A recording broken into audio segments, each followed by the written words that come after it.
Hello and welcome to World Traveler Cooking, where we cover interesting cuisines and interesting foods from around the world. Again, there's still construction going on back in the back. There are apparently two houses that have been renovated immediately next to where I am, so that's why this construction just keeps going on and on and on. Today we're going to, I'm going to take my first attempt at making any Nigerian food at all. This is Ogbono soup, and it's a little complicated by the fact that I can't get some of the ingredients that I would prefer to use, so I'm having to make some substitutes right out the gate. So I'm going to go over with what I'm using, and I'm going to explain the substitutes. I could probably get periwinkles, but they are it's a little complicated to get them, so I'm not using them. Stockfish, I'm not really sure the best kind to use here, so I'm omitting that. Normally you would use like a beef broth, but I can't get a Western style or an African style beef broth here, so I'm going to start with just water. Anyway, I'm still expecting it to be good based upon what I've seen. So let's go over the ingredients. I also have one more ingredient that I didn't get out. So we have around a kilogram of organ meat. Now I'm actually using goat organs instead of beef organs, which are a little more typical, just because for some reason I find goat, even though goat meat has a much stronger flavor than beef, goat organs tend to be more mild, so I'm using those because I like them more. To this I'm adding half a kilogram of soup meat. This is beef. An onion. We'll use 2 tablespoons or so of red chili flakes. I've decided to add 1 fresh chabe rawi. This is there to take the place of like a Scotch bonnet. We will have salt.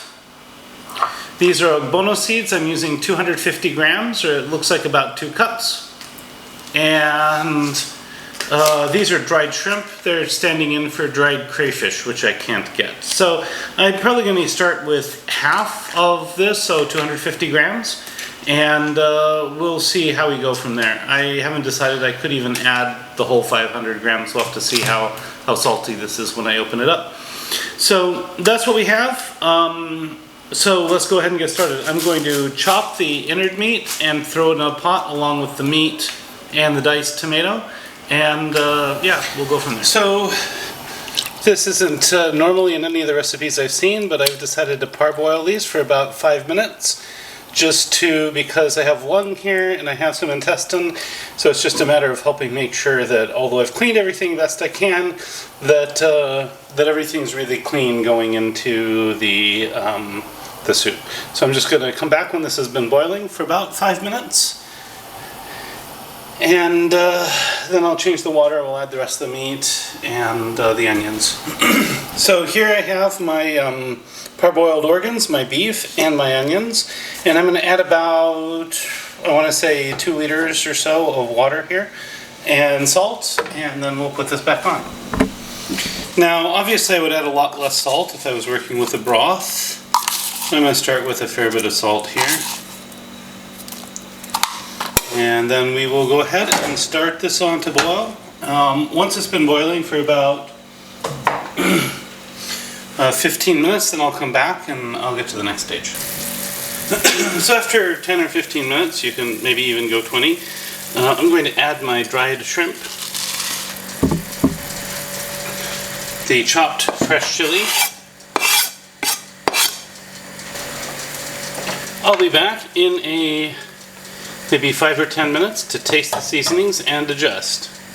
Now, the first recipe I looked at suggested that there are more seasonings than this, and suggested talking to the store about the right seasonings for beef. So evidently written for a Nigerian audience.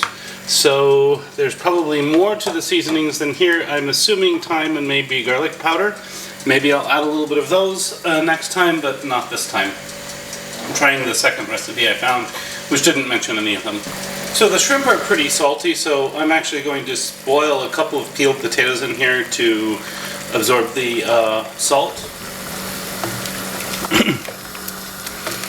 So at this point, the beef is pretty well done. So I've taken the Ogbono seeds and I've blended them up in the food processor. You can use a blender until they're basically a really fine meal. And I'm going to stir these in until they are fully dissolved. And then we will start stirring in red palm oil to make a kind of, this is often called a soup. Sometimes it's been described as more of a stew. It always looks to me like more of a curry. So,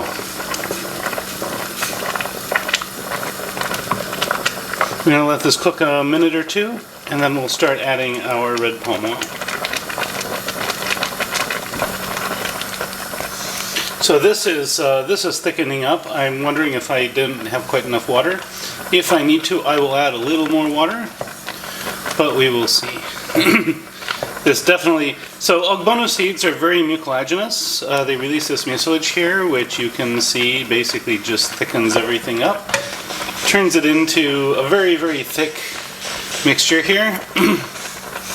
And then what we're going to do is we're going to start stirring in some red palm oil. So I expect to use about 1/4 liter or so of red palm oil, and I expect it to fully stir in here. So I'm going to turn the heat way down. And now for the taste test. So this is very, very, very thick, as you can see. It has this kind of slimy texture, which is apparently normal. I'm just going to go ahead and try some.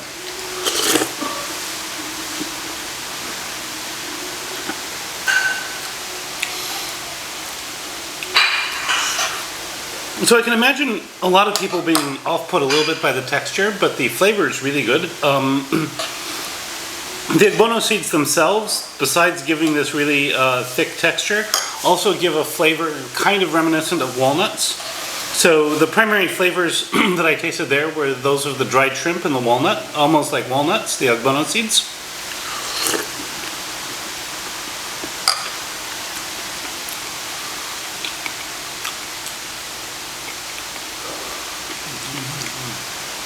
It's also interesting to me because this actually has so much flavor despite the fact that it has so few seasonings in it. So there is that. As for my general view on this dish, it's definitely interesting. I'm not saying I would necessarily make it frequently, but it is tasty. And I suspect that after a few bowls, I'll probably really develop a liking to it. So who knows, maybe I'll make it again. Now, if you find this content interesting, you'd like to see more of it, please like, share, and subscribe. If you have anything to say about this video, I'd love to hear from you in the comments. At any rate, if you are watching this on YouTube or Patreon, the recipe is in the description. So, bon appetit, and see you next week.